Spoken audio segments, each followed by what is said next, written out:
Tools! Hello, all tool shoppers! I am Queenie. And I am Rachel. At nandito tayo ngayon para i-present ang mga tools na nasa ating harapan. Let's focus on the boring tools and the other tools. As engineers, we should be familiar sa iba't ibang klase ng tools at ang uses nila. The success in design and fabrication mainly depends sa proper na pagpili ng tools na connected kung saan sila gagamitin. Parang tayo lang, kung maling tao yung pipiliin natin, masasaktan at masasaktan lang tayo. Pero di ko kaya bumitaw at bigay. Masasaktan dahil pangako ko'y walang iwanan. Let us first define what is a boring tool. These are tools used to make holes or change the size or shape of holes. It includes bits, drills, reams, and devices used to turn them. We also have the other tools. These are tools that do not fit into neat categories. So, ito yung square trowel, the pointing trowel, the putty knife, the fencing tool, and the wrecking bar. Tapos, Rachel, ano naman yung nasa harapan mo? This in front of me are the boring tools. This one ay tawag dito ay auger drill. And then, dito we have the bit brace.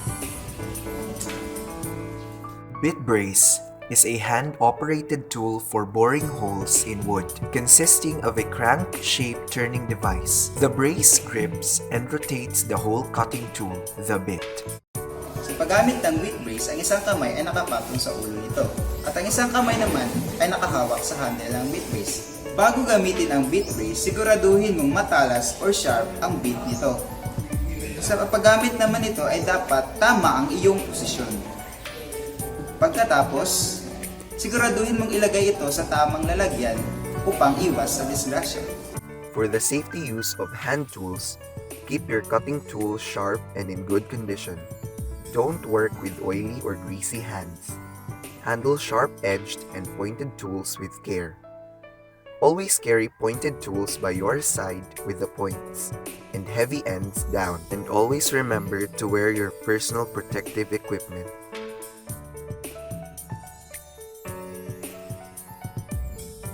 Auger drill is also called a hand drill, which is a manual tool that converts and amplifies circular motion of the crank into circular motion of a drill chuck. It is used in woodworking. Magkakatulad ang purpose ng auger drill sa bit brace. Sa paggamit naman ng auger drill, kailangan mong hawakan ito sa handle nito at lagyan ng pwersa ang pag-ikot upang bumaon ang bit sa kahoy. At kailangan panatilihin natin na sharp o matalas ang bit para iwas disgrasya. At dalawa ang purpose sa paggamit nito, which is vertically, kagaya nito, at horizontally, kagaya naman ito, with respect sa kung saan ang kahoy na gusto mong lagyan ng butas. At for safety purposes rin, kailangan nating, kagaya sa bit brace, ilagay ito sa tamang lalagyan upang iwas disgrasya sa sarili mo or sa ibang tao. To safely use a hand drill, loosen the chuck and insert the appropriate drill bit. Place the bit's tip where you want to cut a hole, making sure the bit is at the same angle as the desired hole. Turn the cranking handle to rotate the bit and drill the hole. With smaller drill bits, be careful not to apply excess pressure on the handle or the bit may bend or break.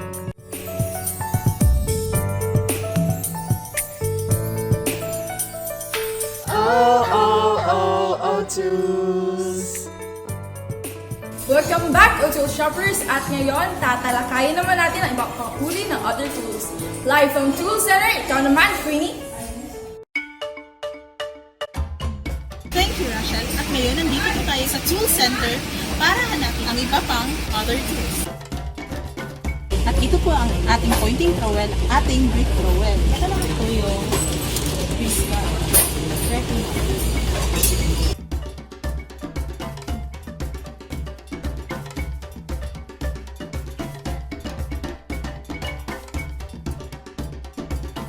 A pry bar is a tool comprising a metal bar with both ends flattened and a curve on one end. It is used commonly as a lever either to remove nails or force apart two objects. Wrecking bar is a heavy metal device with one end flattened, split to create a V for pulling nails from objects. It can also be used in a lever action for prying and demolishing. At ngayon, tatalakay naman natin ang isa sa mga other tools na tinatawag nating wrecking bar. So, ang wrecking bar ay may dalawang parte. Ang una nito is ang chisel-like na parte, ito, at ang V-shape naman na bakal. Ginagamit ito sa pag-remove ng mga nails sa kahoy at sa paggamit naman ito, tinatawag din itong ripping bar kasi ginagamit ito sa pag-separate ng mga bagay-bagay or yung wood na nakadikit katulad ng inyong relasyon. Hanggang sa dulo ng ating walang hanggan, hanggang ang puso'y wala nang nararamdaman. Dapat natin itong ilagay sa mga mabababang level, hindi dapat siya ilagay sa matataas na places kasi maaari itong makadisgrasya at maaaring mahulog kung sakasakaling maglindol.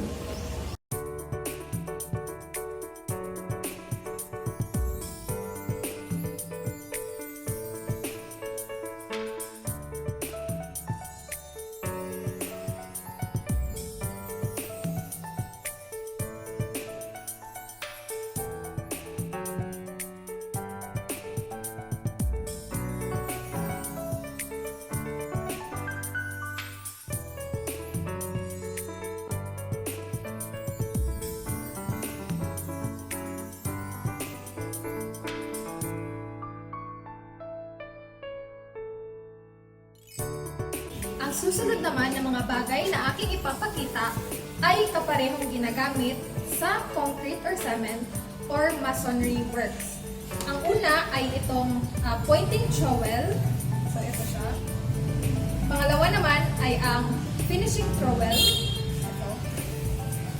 So, sa parts naman, meron siyang dalawang parts na tinatawag natin na flat metal blade. Ito siya. At kapareho din silang mayroong handle, which is ito. Ang pointing trowel ay ginagamit naman sa paglalagay ng semento sa mga hollow blocks kung ikaw ay nagpapile na ng hollow blocks. Ito namang finishing trowel ay ginagamit sa pag-flat ng mga surface o pagpantay ng mga uneven surface for finishing sa semento.